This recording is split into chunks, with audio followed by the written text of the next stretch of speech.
Welcome to Talk Point again on Lagos Television. My name is Omololu Rosanwo. Today on Talk Point, we'll be looking at governance. We know that governance has to do with when things are put in place. Of course, in any nation, there will be leaders and there will also be followers. And it is expected that the leaders will always lead the followers right. And also that the followers will also do things that will ensure that the leaders also continue to give them good governance. That's what we'll be looking at today. And I have a guest in the studio that will be doing justice to that with me. I have Mr. Bola Wale. He's a columnist and also an entrepreneur and also a public affairs analyst. Nice to have you, sir. It's my pleasure to be here. Thank you very much. Yes, let's talk governance because all over the world we have various types of governance, and we have the types of system that we run. There is the parliamentary system in Britain. There is the legislative system. We have bicameral legislation, which we practice in Nigeria. That's the federal system of governance. And also there's communists in some climes, looking at China and other areas. There are socialists in other areas. But when we talk of governance in a system, what are we looking at? Thank you very much. I am a disciple of Alexander Pope. Alexander Pope said, as to forms of government, let fools contest. What is best administered is best. Whatever system that is best administered is the best. Whether it is parliamentary, whether it is presidential, whether it is monarchy, whether it is even dictatorship, whether it is presidential system, whether it is parliamentary, whether you have written constitution, because people are making a lot of fuss about constitution or written constitution, whatever, whether it is military, whether it is civilian, whatever government, whether it is traditional government, whatever government, whether it is theocracy, whether it is autocracy, whatever government that is, whatever is best administered, wherever you have the best practices in place, that is the best government that can deliver what we call good governance. What is good governance? Good governance is meeting the needs, the aspirations, the yearnings of the people, meeting their basic needs, food, clothing, shelter. The utilitarian says that good government is when you serve the best interest of the best majority, the majority. You can't please everybody. That's why even in democracy we say that the majority will have their way, even as they will allow the minority to have their say. In other words, what we are saying is that you can't please everybody, but you should be able to satisfy the needs of every majority of the people. In any society, you are going to have the rich, you are going to have the poor. Even the scripture, the Bible tells us that the poor you will always have in your midst. But there is also a difference between the poor and the desperately poor. There's a difference between the people who cannot meet their basic needs and the people who are thinking of meeting their wants. There's a difference between I want this and I need this. In any good governance, in any society where there is good government, people should be able to meet their basic needs. Your basic needs, you need food to keep body and soul together. That's why people say that once food is out of poverty, the poverty is drastically reduced. But in a situation where people cannot feed, just like we have in Nigeria today, people are crying all over the place, we are hungry, being power. When that basic need of feeding cannot be met, then you cannot claim to have good governance. When other basic needs of transportation, I want to move from this location to another location, I don't have transport money. When that basic needs cannot be met, then you do not have good governance. When people cannot go to school, children want to go to school, they have the intellect, they have the ability, but because of school fees, their parents are poor. Their parents cannot afford school fees. So a student that ought to have been a first-class student cannot even go to school. Then you have problems. And when you are talking about good governance, a lot of people make the mistake of thinking that it is only last year that we began to have less of good governance. That's not true. We've always had the problems of lack of good governance from time immemorial. I will give you an instance. When I was in the primary school, that was 1961 to 67, 62 to 67, when I was in the primary school, one guy that was one of the best students in our class, I still remember his name, Yusuf Adagbeje. That was his name. He was the best in mathematics. We left primary school, and we didn't hear about him again. But one day, many years after, I was returning from school. I had finished. You had finished your secondary school or I had finished institution? University, Okay. Antife. I had finished and I was coming home. I just went for service, for mobilization, and I was coming. I was dressed in my NYC regalia. I got home, or I go to the post office where vehicles will stop everybody together. And then the taxi that I hailed, I entered. Lo and behold, it was Yusuf that was driving the taxi. The guy that was so good in mathematics. Guy, yeah, in my class. When we finished from primary school in 1967, the best guy was now a transit driver in my hometown. What could have happened? I said, Yusuf. He looked at me, he shouted my name. I said, Yusuf, what is happening? Why are you driving? He said, I didn't have money to pursue my education. My parents had no money, nothing like that. And he was a taxi driver. He said he had gotten married and he had 3 children. And I was a youth corper. I wasn't the best in that class. But because my parents could afford to put me in school, I was already a graduate. The best boy in our class, because his parents couldn't afford to put him in school, was a taxi driver. You can imagine the talent that not only the country, that humanity had lost. And there are so many cases like that. So this problem of good governance didn't begin today. That's what I'm trying to make you understand. We've always had the problem of good governance. We've always had the problem of government not being able to provide for the basic needs of the people. We have always had the problem of some people not being able to fulfill their potentials because government had not provided what it's supposed to have provided. But you are having a situation now where the situation is becoming compounded. So compounded to the level that now the problem is even feeding. In those days, there was no problem with feeding. Because everything was cheap. Everything was abundant. In abundance, we were all going to the farm. Even me at that time, even after my NYC, I was still going to the farm. Let me just interject a little. Because what you mentioned now is making me to ask this question. Now, at that period, the government provided some kind of scholarship, loan, scholarship to people. I remember that some of our parents benefited and they traveled abroad and they came back. Now, are you saying that that system is not still available? Looking at what we have now, something has been created now, the education fund that's been created for people to tap into. You see, the problem is, one, population explosion. How many were the people going to universities in those days? How many were the people going to secondary schools in those days? How many were the people applying for scholarships in those days? How many were the people receiving bursary awards in those days? Now the population has ballooned. At independence, our population was 45 or something million at independence. But now our population is 220 and still counting. Million. And still counting. So now the population has outstripped resources. That is one thing you must understand. As the population has been growing, Malthus theory, as the population has been growing geometrical dimension, our resources are growing in arithmetical progression.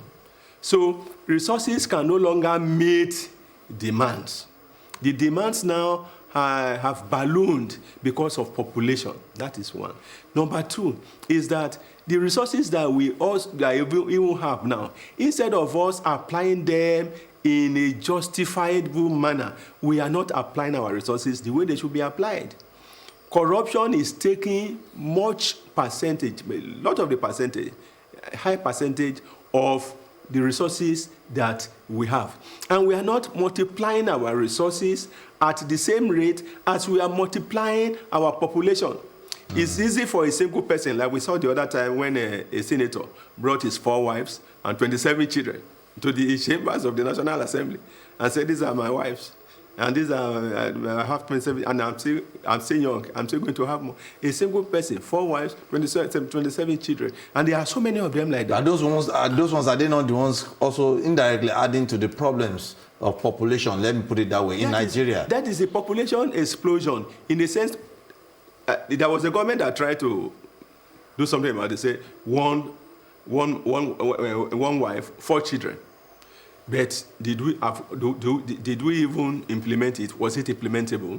So some people now say, okay, what they need to do is marry many wives. When you marry a wife, after he has given you 4 children, you divorce her, you marry another one that will give you 4 children. That's a clever way out of it. A clever way out. You see, it's affecting the system. Yes, meaning that people do not understand. People are not conscious of the fact, whether because of religious bias, whether because of ignorance, illiteracy, whether because they feel that other people are doing it, let me do it. Let us all jointly create the problem so that we can all jointly solve the problem or all jointly suffer from the problem. So you have population is exploding.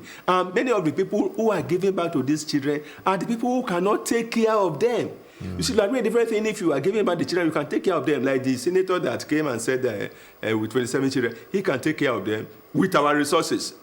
That's why many of them, they have all these, they are bloated allowances here and there, because so if you have 27 children, is it your salary that's going to take care of the 27 children? Is it your salary that's going to take care of 4 wives? And there may be other concubines elsewhere. So the problem really is that many of the people who are having these children cannot take care of them. The poor people breed faster than even the rich people. The rich people around you, I have a neighbor, a medical doctor, they have only 1 child. I have a friend, a former vice chancellor, he has only 2. We have a lot of people like that. Even somebody like me that I have for my friends say, why do you want to do with 4 children? But the poor people, they can. I have an analogy, somebody who deals in foreign exchange. Forex there. He already has 2 wives. He already has 7 children. At 30-something.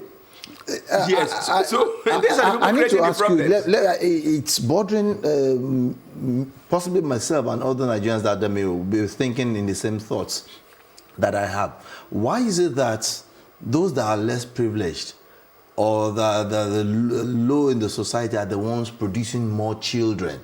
Why? Because if you look at that trend, you'll find out that those that are receiving lesser salaries or artisans and stuff like that, they're the ones having more children.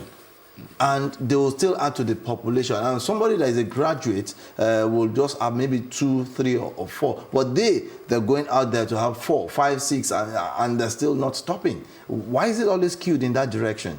Number 1, they don't have understanding. Number 2, I mean understanding to know that they are creating a problem. Not only for themselves, but for society. Many of them don't have that understanding. When you start talking to them, you realize that they don't have the understanding. That many of them will tell you it is God that takes care of children. You see, this fatalism, it's God that takes care of children. Some of them also will tell you that, we are having many children because we don't know which of them will become famous, will become, okay, so if you have 20, at least one of them or 2 of them.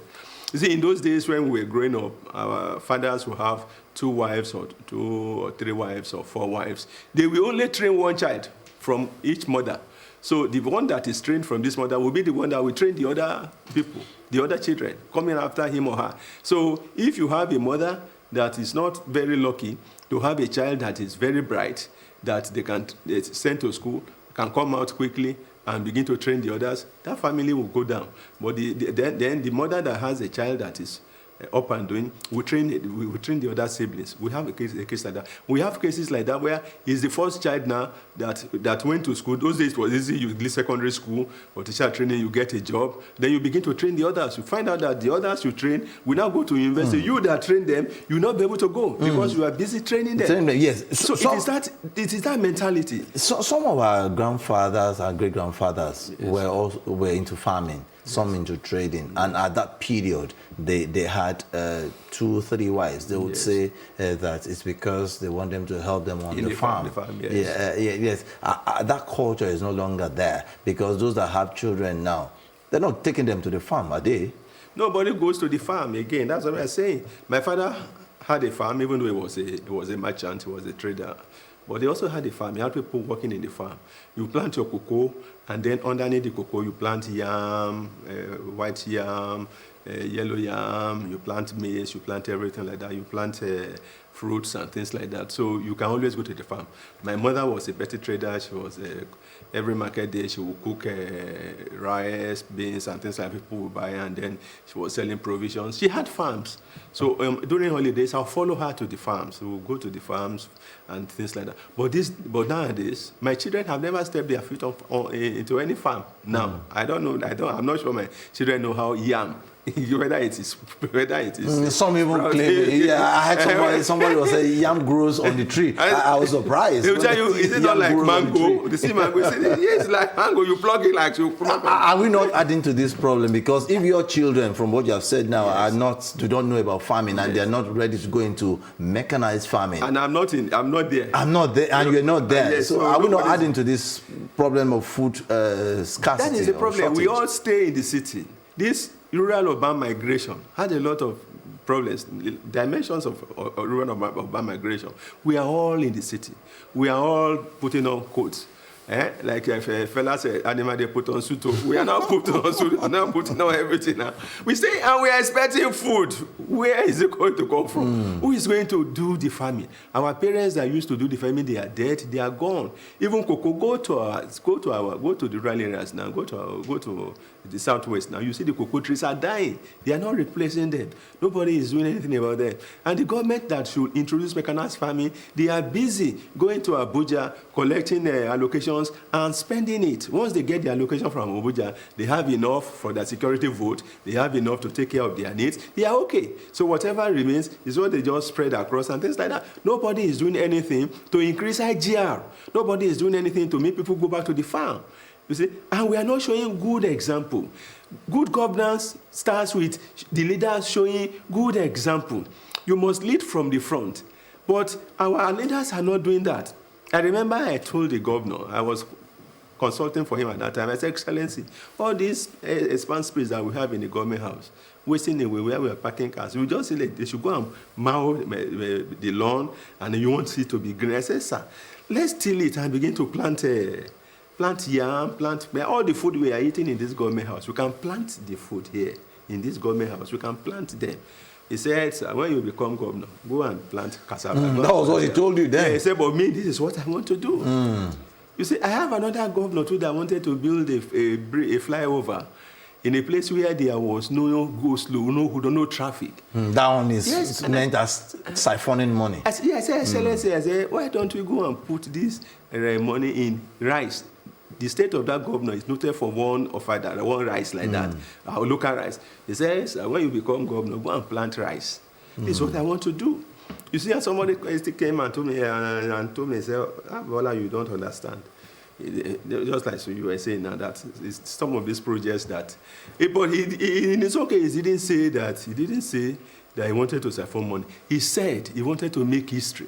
That in 50, 30, 100 years, he said when he is dead, he said when they asked students in school who built the first bridge flyover, we mentioned his name. Well, that to me is a wrong thinking. But that is the mentality of many of at that period. If you don't need that flyover there, you don't have to build it. But because you just want to make history and you also want to make money, you are creating that problem. Yes, that's not true. That shouldn't be the case. Now, as we round up, Abraham Maslow talked about hierarchy of human needs. Yes. He talked about food, shelter, clothing.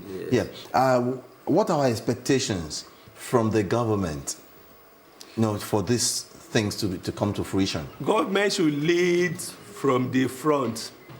I was happy when the Southwest governors had a meeting and they said they gave the development agenda for Western Nigeria, the marching orders, to go and take the Western Nigeria back to the farm.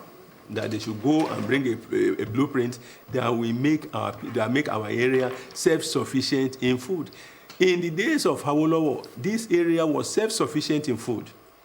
I have traveled, I have seen some of the things, some of the agricultural programs of that era. I have been to Fashola in Okeogun area. Okeogun area alone can provide the whole food that the whole of Nigeria can sustain on, but we abandoned it. Everywhere you go, you find a lot of all these farm settlements that Awolowo era built. You have all these cattle ranches. All this problem of harder farmer will not have arisen. There were ranches in those days, but we abandoned everything. Everybody came to the city. The farm settlements, we abandoned them. If we continue with what Awolowo people did, we will not have youth restiveness that we are having now. Hence, and bad government will not have it. All these Oraisa boys, all these area boys, area girls, they will be gainfully employed. But we abandoned the good projects of our forefathers. Let us return to those good projects. Let our governors in the Southwest dust up the blueprint that the Awolowo era had for this Southwest and let them go back to it so that the development that we witnessed in the First Republic, we can begin to witness it again. That is the solution. Yes, I want to tell you that that can only be possible if everybody, both the government and the government, also put the thinking cap on and ensure that they go into agriculture. I want to thank you so much, Mr. Bola Wole, for being part of Talk Point. It's a pleasure. On that note, we have come to the end of Talk Point. 767 and 112 are still the lines to always call in times of emergency. Stay out of trouble. Ensure that you contribute your quota to the development of Nigeria and also Lagos State so that we can all be part of history. I am Omololu Sonwo, signing out.